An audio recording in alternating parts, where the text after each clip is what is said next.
You want to give them a duck? Yes. Oh, but I'm not in You're the gonna right car. truck it out of them? Welcome back to the Commute. I'm Shannon, I'm Andrew. and we were talking about Jeeps. Sorry. Yep. Okay. Amongst other things. Some other things we're not allowed to talk about on here. Okay, so today we were going to talk about interest rates, pre-approval versus pre-qualifications, and the feds and how it came about, which I know nothing about, and Andrew is going to teach me, and then you all are going to get to tell me if he's lying to me or not. I thought I'm going to be lying. I'm sure there'll be facts that I have Wrong? Yeah, misremembered. Okay. It's just going to be fun to have this conversation after we had our sales training this morning that our fearless leader led and told us to never talk about interest rates with our clients. I know, it's going to be great. Yeah.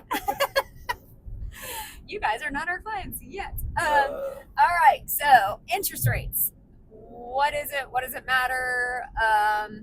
But again, we're not going to really talk about what they are because we don't know. It's constantly changing. It does change, and it changes based on the loan type, your deposit amount, your credit rating.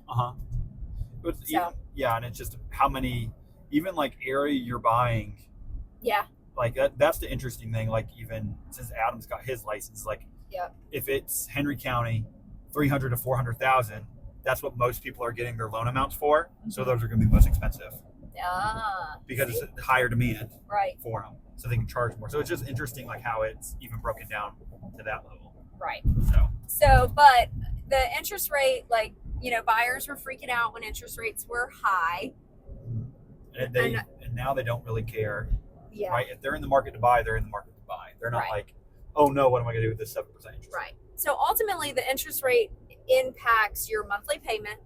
But ultimately, if you have a monthly payment in mind, say I want to spend $2,500 a month. Yep. Well, then the interest rate doesn't matter all that much. It just means the house price is going to be less. Yeah. So it matters, but it's not something to focus on.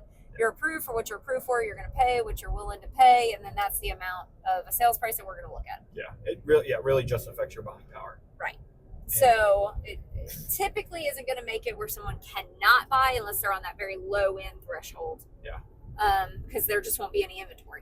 Yeah. Like I have a client that I just showed yesterday, and again tomorrow, and she's like, "Yeah, I'm fine with my payment being like right at 5,000 or a little above." I'm like, well, she could still buy like a $800,000 house being fine with that payment. So like it's not. It really just depends on your what payment you want. And what's really cool about that is interest rates are always going to fluctuate. So if you buy, and let's say they were in the 8s when you bought, well, when they go down to 7 or 6.5, you can always cash out refi or just refi, and your payment's going to go down, and what you owe is going to be roughly still the same. Yep. So you might even get some money back. Right. And it's better to buy, if you're going to stay kind of long term in a property, it's better to buy when it's a little bit higher. Yep. Because you're going to be in a more comfortable position later on. Yeah, for sure. Yeah, like honestly, right now, before elections, right now is the best time to buy. Yep. Because interest rates are around 7. Everybody and their brother knows in 2025 those things are coming down into the 6s, if not the high 5s. Right. So and what's going to happen when interest rates come way down? More people are going to prices are going to go up because more people can buy. It's like it's such a simple supply and demand law. That people just like, well, I'm just going to wait till interest rates go down. Well, then prices are just going to go up. Right. So you're going to have to spend the same amount of month to get the house you want, because now that house instead of $350 is $425. Right. So like it's very frustrating. Yeah, right now is the best time to buy. It's frustrating to explain it. I feel like we explain it every day, all day. Yes. And then I'm always amazed at how there's very, very intelligent people that don't get that. Yeah. Those are the ones that confuse me. Or they don't come to that realization themselves. Right. Like I've actually had people that are like, oh, that makes sense. I'm like, yeah, this is what I've been trying to tell you for 3 weeks. Like, this is like, and then they're like, oh, okay, so it is a better time to buy. It's like, yeah, talk to your lender. What they're going to tell you the same thing. Interest rates are going to come down in 2025. And it's just like so frustrating. When you said that, when they come to the realization, that just made me think of the agent the other day with the Zillow question. And the commission, and we were trying to explain 3% versus 1%, and then math is a real. That girl called me. It is a real thing. I'm just gonna need you to explain this to me. I was like, for whatever reason, it doesn't matter. What I said did not click. It did not make sense. And I know I didn't really use real numbers, but like, didn't I use the basic premises? You were 100% right. Okay. And that's what I'm saying is, for whatever reason, in her brain, she thought she was gonna have to pay on both sides, the whole transaction. She was gonna have to pay Zillow. I was so like, it really is just like she thought, oh, the whole transaction I'll have to pay Zillow. I'm like, no. See, like, does the total money from the whole transaction, like the full 6%, does that get to? No, only your side. People, man, mathing is hard. Math is hard. So hard. Okay, pre-qual versus pre-approval. Yeah, pre-qualification is you, like, so if I talk to a lender, like, I don't want you to run my credit, but this is how much money I make and this is the debt I have, then they'll just give you a quote-unquote pre-qualification, because, like, of the information that you've given me, this is what you can get pre-qualified for. Right. So, like, it's not real. Right. Like, right. in the very simple terms. I could call a lender today and say, yes, sir, I make $650,000 a year, and the only zero tax. And I have a car payment of $400 a month. Yeah. Okay. Yep, here's your pre-approval for $1.5 million. Right. So no one verifying that that's real. Yep. No one verifying that, gosh, that there's not even been someone that's hacked my credit or done something crazy. So the so when you're, like, for me as a listing agent, if you come to me with an offer and you have that kind of approval, guess what I'm gonna say? No, thank you. Yeah. Once your lender has verified all the documents, then we're good. Yep. And we can get pre-approved. Like, it's that simple. And so what's the other one? Pre-approval. So pre-approval is they actually run their credit, they get their W-2s, they get their 1090, or not 1090, their tax records, and actually can see, okay, this is their actual debt, this is their actual income, and then they can run a pre-approval based off of that. So, like, basically, you have a very good understanding that they should be able to get pre-approved for the house. And there's still things that can come up, right? Like, they could do a VOE, verification of employment, and something could be different than the W-2 state. So there's always, like, some nuances, I guess, that can happen. But the pre-approval is better. Or you'll have bad lenders that will say they did it and they didn't. Yes. Or they did a soft pull on the credit and they verified, like, didn't get all the details. And not the wife's, and they're both on the loan. Right. Yeah, so that's another. I mean, and that goes into more why you use reputable local lenders. Yes. Now, like, I've never honestly had a bad experience with, like, Rocket Mortgage, but the one lender that tried to screw my client over the most was a random credit union lender or whatever it was in Denver, Colorado, that ran ads on Star 94. And that's how she got them. And it's like, hey, we'll be any rate, we'll be low in closing costs, we'll do Georgia Dream, all this, like, all these buzzwords to make people think that they know what they're doing. Right. And they didn't. And that's just kind of... We kind of had a lender like that. We did. Still do. And you're I ain't use one. My good agents are going to use them.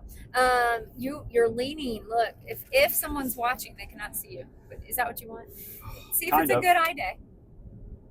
Not really, I don't think. So I'm not wearing blue. I have to wear blue and they'll pop. Where's my color? So if you are a buyer, get pre-approved. Even before you start looking at houses. Yes.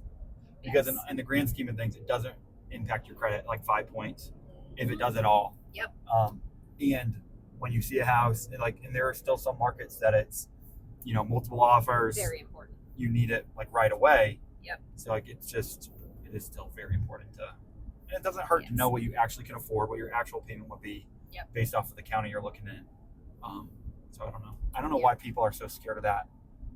I don't understand why people are so, because what's the point of us going out and looking at houses if you can't afford it? I don't know, but we literally have consumers say, I'm not going to do that until after. I don't get it. Yeah. I'm going to find a house and then do it. I know I'm approved. And honestly, though, I think that's kind of like this whole July having to get people on BBAs. I think that is going to be helpful for it. It's because it's going to be like, hey, this is the actual real process. You got to sign up to be, like, for me to be your agent. This is real. This isn't just we're looking at homes. Right. This is not for fun. Yeah, we're not at the mall just popping into stores. Right. We're here to find a house, and you're going to buy one. Yep, and it's going to be so great because also it's going to get rid of so many agents. Yeah, it really will. And I cannot wait. Probably legitimately 30 to 40% of them. Oh. Which will be good for the market as a whole. I cannot wait. I wonder what, I used to know, but I can't remember now, but when the crash happened, end of 2007, beginning of 8, I want to say they lost something like 60-70% of the real estate agents. Like it dropped so drastically. I don't think that's going to happen right now because I think it's so cheap to get your license. I think people are just like, yeah, I'll just get, but and they just keep it active. Yeah, but as far as like actively selling real estate, I think easy 50%. I think you've already seen a drop in them just from COVID to now. Yeah, like these last 2 years, because it's not like it's been easy. Nope. I mean, you have to work your clients. Like your clients, when you meet them, you're still 3 to 6 months away from closing most of the time. Yeah. Right. Any new person you meet, it's pretty rare that you're like within 45 meeting someone within 45 days we're closing. Right. Some people you'll cash, stuff like that, but it is still pretty rare in today's market. Yeah. And it's a lot more, I feel like, educating too. Yeah. So for sure. All right, so let's educate me. Tell me about this Fed thing. So why it came about. Yeah, it's interesting. Wait, do people know that the Fed's Fed rate has nothing to do with the interest rate? Like people know that that's not the same thing, right? Probably not. It does impact it though a lot. It impacts it, but it's not the rate. That's no, not the it has interest nothing rate. to do with the interest rate. Because when interest rates were like 2 and 3%, the Feds were like at 4. Yeah. People were like, "Oh my gosh, the rate's going to be 4%." Really, nothing happened. Yeah. With the rates. Yeah. Well, because the Fed is supposed to control inflation or help control inflation. That's the idea behind it. Right. And so I don't actually know what the Fed does besides print money. I thought you were teaching me something today. No. So why it got started. So that's right. During the Great Depression, America was what's called was on the gold standard. So our money was based off of how much the price of gold was, which is really good. That's what it should be based off of because it was actually based off of, something. But hold on. How much gold was, but who was buying the gold and for what? We had a storehouse of gold, like our country did. Where did it come from? Like we mined it. So it all came from the U.S.? No, but like you would trade in it and you would buy it and you would keep it because so gold is one of the rarest metals in the world, right? Everyone should know that. And it also has like 100% usability. You can make something and you can melt it and like that exact amount of gold is still usable. So like it'll never there is no waste in it. So but how's the price get determined of gold? The rarity of it, and the usability. But right now, like a gold is like $2,200 an ounce. So wait, were people buying that like from other countries? I'm not prepared for all these answers to these questions. No, but our currency was based off of the price of gold. Okay. Like it was connected. Okay. But then when the Great Depression happened, the market went into the crapper. This guy moving. And then I got just a bad glare off my watch there. The Great Depression happened, and hey, we need to get bailed out of this situation. Because no one has any money to buy anything. So the Federal Reserve was called it was actually in Jekyll Island. It was 13 of the richest people in the world, like the Rockefellers. I wish I could be checking this on my phone, but my phone is recording us. There's like a children's book called or is it not Jekyll Island? Is it Tybee Island? The Tybee 7 or something? Yeah, it's okay. Continue.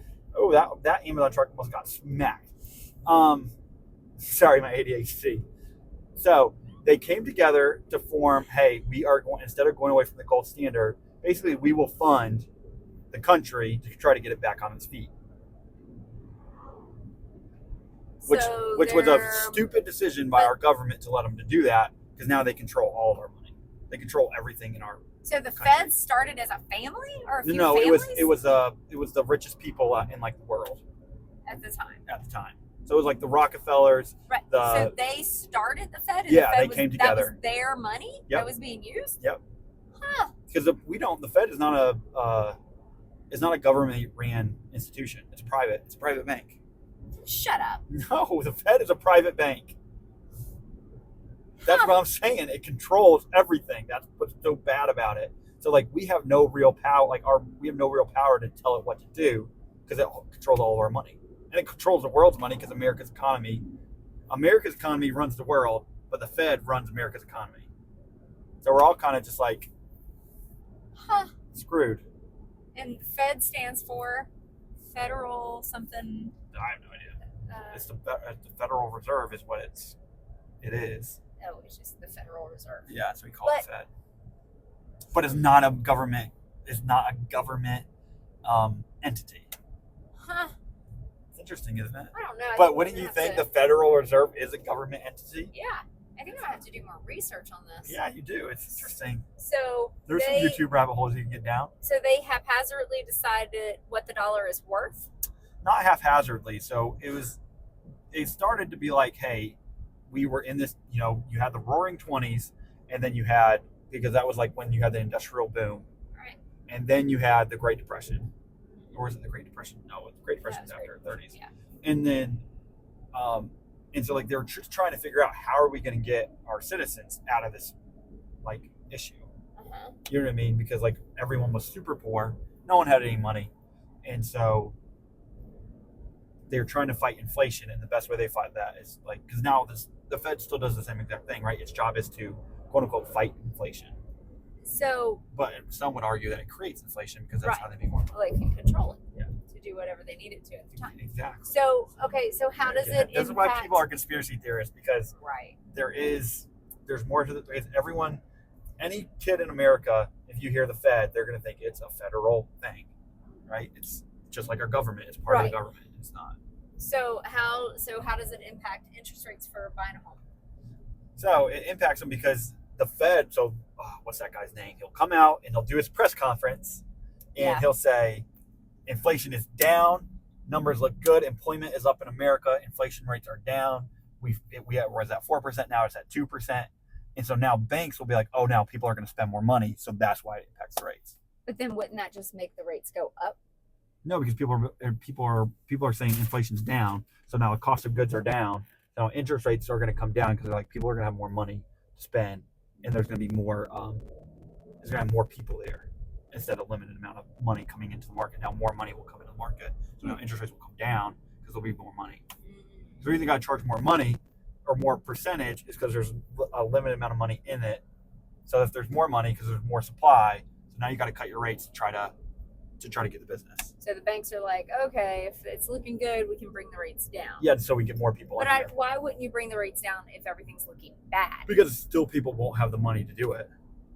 And then the rich would just get richer because the rich would be able to borrow that money and buy more. Yeah, which they already do. Right. Even at 8%. Because even at the interest rate, like the par rate is different than because par rate is like 5.5%. Right. But then there's still the cost. Yeah, so then they add the cost on top of the loan. Right. So it's all interesting. Yeah. But it is like the Fed. No, I think the Fed does control a lot more than people know it does. Mm-hmm. And it's just they're just rich. And they can control it, and we're all kind of. Is it Blinken? Hanging out. Is it Blinken? Is that his name? Yeah, it's this old guy. Lincoln? Blinken, I think, is his name. Oh, Lincoln? Luckily, no one listens to our podcast, so it doesn't matter how wrong I am about all this. I'm sharing this one with everyone and say, please listen to this and call out Andrew on everything I would just wrong say, I he think said. that the Fed controls all the money, period. And then some would argue that the reason why we got into World War II is because that's kind of what kickstarted us out of the Great Depression. And all those people we went to war to make money. All those people were in the industry of profiting off of that. You don't want to turn here? So of course, it's kind of too late at that point. So of course, then the Fed is like, it's going to help kickstart the economy, and then it's going to tell our government to do that because all their money's, it's just like, it's interesting. It's all very interesting. That's why people are conspiracy theorists.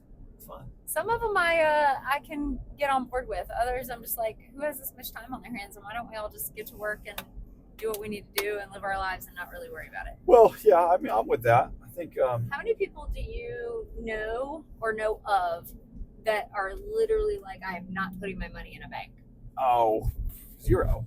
Really? Yeah. I know 3 people. Which that's crazy because you can get good interest rate in the bank. 3 people. I literally have a friend that 5.5%. has mattress money. Literally. Yeah, but she shouldn't money in have. the mattress. But that's the thing is she shouldn't have. That's the problem though. She's cash. It should be gold or silver or like that's the stupidity. Well, of it. actually, it's a he, and actually he does buy gold and silver. Well, that's good then at least. Mm-hmm. Is that what his money is gold and silver, or is it cash he also has cash.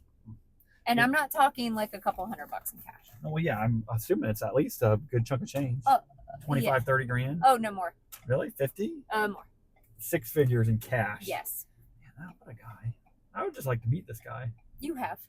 Have I? Yes. And you would never know it. Hmm. Between guns, silver, gold, and cash. That's how he operates. So, yeah, I think it's very interesting. I've met him? Yes, I'm 95% sure. So yeah. That was a little now.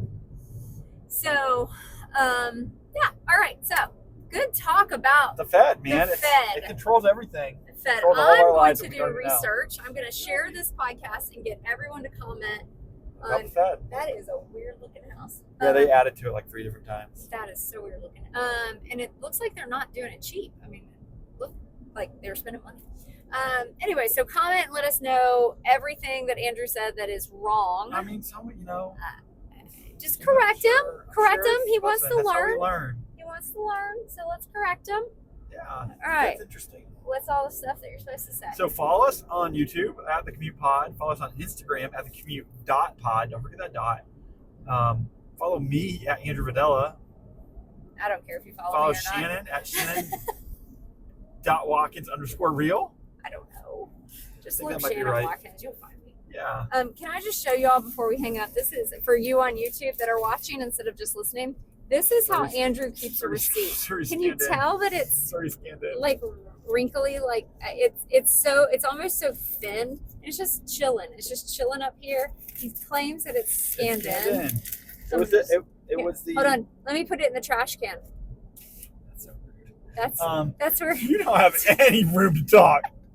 I'm just gonna say that because your car is dirtier than mine. The fact. All right. The commute's out.